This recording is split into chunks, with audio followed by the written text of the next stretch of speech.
आज हम लोग सीखेंगे कि आप जो एंट्री करते हैं, एंट्री करने से पहले जो आप बटन दबाते हैं F4, F5, F6, F7, F8, F9 या Alt F5 या Alt F6, वो किस लिए दबाते हैं और उसका पर्पस क्या होता है एंट्री करने का।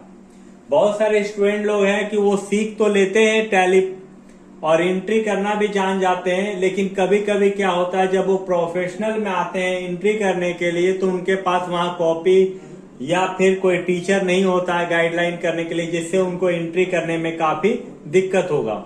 उम्मीद करेंगे कि आज का वीडियो यदि आप देख लीजिएगा तो बहुत हद तक आपको परेशानी दूर हो जाएगा। यानी जब भी आप एंट्री कीजिएगा तो आपको पूछने का जरूरत नहीं होगा और आप सही एंट्री कीजिएगा।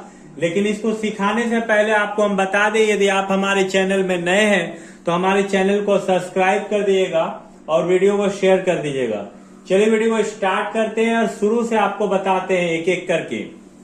पहला जो होता है वॉचर टाइप वो होता है F4, और F4 जो होता है वो कॉन्ट्रा वॉचर होता है, नहीं कॉन्ट्रा एंट्री हम लोग इससे करते हैं। और कॉन्ट्रा एंट्री का मतलब होता है यदि आप बैंक में पैसा जमा किए हैं या बैंक से पैसा निकाले हैं, उस कंडीशन में bank account debit to cash या cash account debit to bank होता है, तभी आप F4 से एंट्री कर सकते हैं। इसके अलावा और कोई भी एंट्री नहीं होगा। F5 पेमेंट वाउचर है, यानी पेमेंट एंट्री करते हैं। जब आप किसी को पैसा देते हैं, चाहे माल खरीद रहे हो या किसी पार्टी का बकाया हो, चाहे वो बैंक के माध्यम से दे रहे हो या कैश के माध्यम से, जब भी 2 में कैश या 2 में बैंक होगा तब आप ये एंट्री F5 से कीजिएगा। इसके अलावा और कोई भी एंट्री नहीं होता है। F6 रिसिप्ट एंट्री, जब आपको पैसा मिल रहा हो, यानी कोई पार्टी आपको दे रहा हो पैसा, चाहे वो माल बेचने पर दे या बैंक या कैश के माध्यम से दे या किसी से आप पैसा पाते हैं उस समय आपको पैसा दे, तब उस समय आपको F6 से एंट्री करना है। हम लोग प्रैक्टिकल भी करके देखेंगे। और F8 से हम पहले आपको बता दें, F8 जो होता है सेल्स एंट्री होता है। यदि आप माल बेच रहे तो F8 से एंट्री करना है। और F9 परचेज एंट्री होता है, यानी परचेज आप माल खरीद रहे तो एंट्री करना है। Alt F5 जो होता है यदि आप परचेज रिटर्न कर रहे हैं, माल में कोई प्रॉब्लम है, आप माल को रिटर्न करना चाहते हैं तो उस समय आप Alt F5 debit note voucher से एंट्री करते हैं। और Alt F6 जो होता है वो सेल्स रिटर्न होता है, यानी क्रेडिट नोट वाउचर होता है। यानी जब आप माल बेचे हैं और आपके पास कोई रीजन से माल वापस आ गया हो तब आप उसको फिर से Alt F6 से एंट्री कीजिएगा। ये F4, F5, F6, F8, F9, Alt F5 और Alt F6 से एंट्री करने के बाद बाकी का जो एंट्री बच जाता है, जिसके लिए कोई स्पेशल वाउचर टाइप नहीं, यानी कोई स्पेशल बटन और की नहीं बनाया गया जिससे आप एंट्री करेंगे, तो सारा एंट्री आपका जनरल एंट्री यानी F7 से होगा। खास तौर पे एडजस्टमेंट एंट्री, जैसे मान लीजिए आपका किसी से बकाया पैसा हो, आउटस्टैंडिंग हो, प्रीपेड हो, या तो फिर एडवांस पेमेंट हो, या तो फिर आप डेप्रिसिएशन लगाया हो, ये सब जो एंट्री करेंगे वो हम लोग जनरल एंट्री से करेंगे। तो चलिए इसको स्टार्ट करते हैं। ये तो आपको समझाने के लिए रहा, लेकिन वीडियो को आप स्किप करके जरूर मत देखिएगा, क्योंकि यदि आप वीडियो को स्किप कर दीजिएगा तो जो आपको हम समझाए हैं वो आप नहीं समझ पाइएगा और प्रॉब्लम बना हुआ रह जाएगा। तो चलिए सबसे पहले हम लोग टैली प्राइम ओपन कर लिए हैं और यहाँ पर हम लोग एक कंपनी बना लेते हैं ताकि आपको शुरू से समझ में आए। इसके लिए आपको क्या करना है, F3 बटन दबाना है और यहाँ पर क्रिएट कंपनी में आना है। और यहाँ पर जो हम लोग नाम से बनाएंगे वो एंट्री नाम से बना लेते हैं, ENTRY एंट्री। ये कंपनी इसी तरह बना रहे हैं, झारखंड, पिन कोड 828109 या मोबाइल नंबर 8340663173 और उसके बाद आप कंट्रोल A से सेव कर लीजिए। कंट्रोल A से V दबाना है जब भी आप एंट्री करेंगे। तो पहला जो एंट्री है मेरा F4 से है और F4 का एंट्री हम लोग करना सीखेंगे। F4 बटन दबाते हैं, ये देखिए यहाँ कॉन्ट्रा वाउचर है, यानी कॉन्ट्रा एंट्री है। यहाँ पर जो एंट्री होता है वो bank account debit to cash या cash account debit to bank, इसके अलावा और कोई भी एंट्री हम लोग नहीं करते हैं।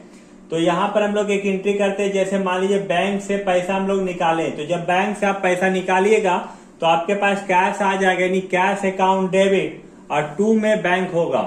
तो कैश अकाउंट डेबिट टू में बैंक, तो टू यहाँ नजर आ रहा है, तो अल्ट सी से आप यहाँ पर बैंक बना लेते हैं एसबीआई का बैंक अकाउंट अंडर ग्रुप होगा। देखिए डायरेक्ट आपको लेजर भी बनाने सिखाया जा रहा है, यानी एक वीडियो से बहुत सारा चीज आप सीख जाइएगा। यहाँ पर अब एसबीआई का नाम लिखिए, मान लीजिए यहाँ पर आप 1000 रुपया बैंक से निकाले हैं, तो cash account debit to bank यहाँ पर इंटर मारेंगे, चेक नंबर आप लिख सकते हैं और बाय में कैश ले लिए और कंट्रोल ए से सेव कर दिए। यदि आप बैंक से पैसा निकाले तो उसका एंट्री हम लोग कर लिए हैं, cash account debit to bank. अब मान लीजिए बैंक में आप जब जमा करते हैं तो बैंक का नाम ऊपर होगा, टू में कैश होगा। तो चलिए कैश को हम लोग जमा करते हैं, तो बैंक अकाउंट डेबिट और टू में कैश, तो टू में डाल देते हैं कैश, मान लीजिए 500 और यहाँ पर बाय में बैंक हो जाएगा, तो एसबीआई ले लेते हैं और कंट्रोल ए से। तो आप सीख गए होंगे कि बैंक में पैसा जमा करना या बैंक से पैसा निकालना जब होता है तब हम लोग F4 से एंट्री करते हैं।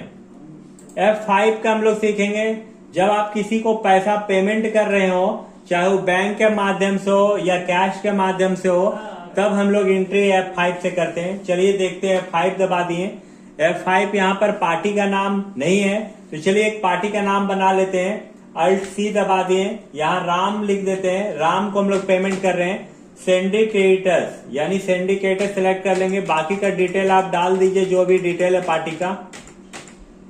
अब यहाँ पर राम को हम लोग 1000 रुपया पेमेंट कर रहे हैं, तो राम अकाउंट डेबिट और टू में कैश होगा। यदि आप नगद पेमेंट कर रहे हैं तो टू में कैश डालना है, और यदि मान लीजिए बैंक के माध्यम से भी कर रहे हैं तो राम को डेबिट ही करना है। और यहाँ पर मान लीजिए 5000 रुपया बैंक के माध्यम से कर रहे हैं, ऑन अकाउंट यहाँ पर बैंक लिख लेंगे, बैंक यानी एसबीआई, और कंट्रोल ए से सेव कर लेंगे। तो आप सीख लिए होंगे कि जब आप किसी को पेमेंट करते हैं, चाहे वो कैश के माध्यम हो या बैंक का माध्यम हो, तब आपको F5 प्रेस करना है। और एक चीज और पहचान है, ये हमेशा आपका टू में कैश या टू में बैंक होगा। अब चलिए हम लोग F6 से रिसिप्ट वाउचर सीखते हैं, नहीं रिसिप्ट एंट्री सीखेंगे। जब आपको कोई पैसा आपको दे रहा हो तब आप उसका एंट्री कैसे करेंगे। चलिए F6 बटन दबाते हैं। मान लीजिए आप नगद माल बेचे हैं, तो आपको पैसा आ रहा है आपके पास, तो यहाँ टू में सेल्स का भी हो जाएगा, अल्ट सी से सेल्स बना लेते हैं। सेल्स का अंडर ग्रुप सेल्स अकाउंट होता है, सेव कर लिए। यहाँ देखिए सेल्स है, यदि आप नगद बेच रहे हैं तो 5000 रुपए का माल नगद बेच रहे हैं, बाय में कैश हो जाएगा, यानी कैश अकाउंट डेबिट और टू में सेल्स होगा। तो यहाँ पर टू में सेल्स हम लोग लिखें। मान लीजिए आप बैंक के माध्यम से आप बेच रहे हैं, तो यहाँ पर टू में सेल्स होगा 4000 रुपया, और एसबीआई से माल बेचे यानी एसबीआई के चेक आया आपके पास, तो एसबीआई ने बैंक ले लेंगे। तो देखिए हर बार दोनों बार जब आप पैसा रिसीव कर रहे हो, चाहे बैंक से हो या कैश रिसीव कर रहे हो, तो हमेशा डेबिट ही कैश को हम लोग डेबिट ही किए हैं, यानी बाय में किए हैं कैश अकाउंट डेबिट या बैंक अकाउंट डेबिट, और टू में सेल या टू में पार्टी का नाम होगा। अब हम लोग एडजस्टमेंट एंट्री एक ठो करके देख लेते हैं। एडजस्टमेंट एंट्री का मतलब मान लीजिए आप एक फर्नीचर खरीदे हैं, उस पर डेप्रिसिएशन लग रहा, तो इसका एंट्री क्या होगा, depreciation account debit to furniture account. तो टू में फर्नीचर के लिए फिर से हम लोग एक लेजर बना ले, अल्ट सी फर्नीचर लिखते हैं, FURNITURE। फर्नीचर जो होता है वो फिक्स एसेट्स होता है एक कंपनी के लिए, जिसपे डेप्रिसिएशन लगता है। मान लीजिए फर्नीचर पे डेप्रिसिएट 1000 रुपया लगा है, या 1000 लिख दिए, और बाय में डेप्रिसिएशन होगा, तो इसके लिए आप फिर से एक एंट्री बना लीजिए, लेजर अल्ट सी दबाइए, डेप्रिसिएशन लिख दीजिए, और जो डेप्रिसिएशन होता है वो इनडायरेक्ट एक्सपेंसेस होता है, इनडायरेक्ट एक्सपेंसेस सेलेक्ट करके कंट्रोल ए, बाय में डेप्रिसिएशन हो जाएगा, डी प्रेस करना है, और यहाँ पर जो भी अमाउंट 1000 उसको लिख दिए, टू में फर्नीचर ऐप प्रेस कीजिएगा, और इस तरह कंट्रोल ए से आप सेव कर लीजिएगा, तो एंट्री आपका हो जाएगा।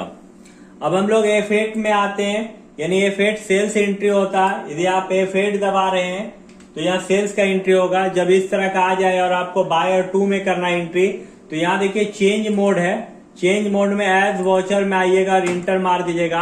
यहाँ देखिए यहाँ पर आ गया। यदि मान लीजिए आप नगद बेच रहे हैं या उधार बेच रहे हैं, जैसे मान लीजिए कि श्याम को माल बेच रहे हैं, तो तो यहाँ लेजर बना लेते हैं अल्ट सी, श्याम लिख देते हैं SHYAM।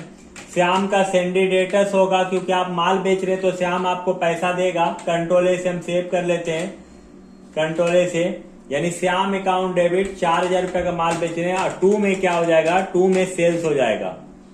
याद रखिएगा हमेशा 2 सेल्स ही होगा। अब यहाँ पर हम लोग एक और एंट्री देखते हैं F9 से परचेज एंट्री। यदि आप माल बेच रहे हैं, मान लीजिए राम से माल खरीद रहे हैं, राम सिंडिकेटर्स है, तो यहाँ F9 प्रेस करेंगे और जब आपका इस तरह क्वांटिटी रेट अमाउंट आए तो आप चेंज मोड में आइएगा, एज वाउचर ले लीजिएगा, इंटर मार दीजिएगा। यहाँ पर देखिए 2 में राम को ले लेते हैं क्योंकि राम सिंडिकेटर्स है और राम से हम लोग 2000 रुपए का माल खरीद रहे हैं। यहाँ लिख दे रहे हैं 2000 और यहाँ पर जो हम लोग लिखेंगे बाय में वो परचेज होगा। तो परचेज का लेजर नहीं बना हुआ तो आप यहाँ अल्ट सी से परचेज का लेजर बना सकते हैं, PURCHASE। और परचेज का अंडर ग्रुप जो होता है वो परचेज अकाउंट होता है, आप कंट्रोल ए से सेव कर लीजिए। अब यहाँ पर हम लोग आते हैं अल्ट F5। यदि आप माल रिटर्न कर रहे हैं तो यहाँ पर आप अल्ट F5 दबा के आप एंट्री कर सकते हैं डेबिट नोट में। आप माल रिटर्न किसको खरीद रहे हैं, परचेज रिटर्न है तो परचेज रिटर्न राम से माल खरीदते हैं, राम को रिटर्न करेंगे। मान लीजिए 1000 रुपए का माल रिटर्न कर रहे हैं, परचेज रिटर्न 1000, इंटर। अब यहाँ देखिए यहाँ परचेज रिटर्न होगा, अल्ट सी से P दबा देंगे, परचेज रिटर्न लिख लेते हैं, परचेज रिटर्न RETURN। और परचेज रिटर्न का अंडर ग्रुप परचेज अकाउंट ही होगा। आप इंटर मार के निकल जाइए, देखिए तो परचेज रिटर्न हो गया आपका। यदि आप अल्ट F6 एंट्री कीजिएगा, अल्ट F6, तो ये सेल्स रिटर्न का एंट्री होता है। अल्ट F6 जैसे आप दबाइएगा क्रेडिट नोट आ जाएगा। और आप श्याम को माल बेचे थे, श्याम यदि माल रिटर्न कर रहा तो श्याम मान लीजिए कि 2000 रुपए का माल रिटर्न कर रहा तो यहाँ पर लिख देंगे हम लोग 2000 रुपया और सेल्स एंट्री करेंगे, सेल्स रिटर्न। यहाँ पर लिखेंगे sales alt C, sales return RETURN। Sales return sales account होगा और आप इस तरह कंट्रोल ए से सेव कर सकते हैं, कंट्रोल ए से सेव कर लीजिए। तो आज हम लोगों ने सीखा कि जो वोचर टाइप होता है F4, F5, F6, F7, F8, F9, alt F5 और अल्ट F6, यदि आपको समझ में नहीं आए तो फिर से दोबारा वीडियो को देखिएगा। वीडियो देखने के बाद आपको जरूर समझ में आ जाएगा कि कौन सा बटन से हम लोग किस तरह का एंट्री करते हैं। यदि वीडियो आपको अच्छा लगे तो वीडियो को अपने दोस्तों के साथ शेयर कर दीजिएगा। वीडियो को पूरा देखने के लिए धन्यवाद।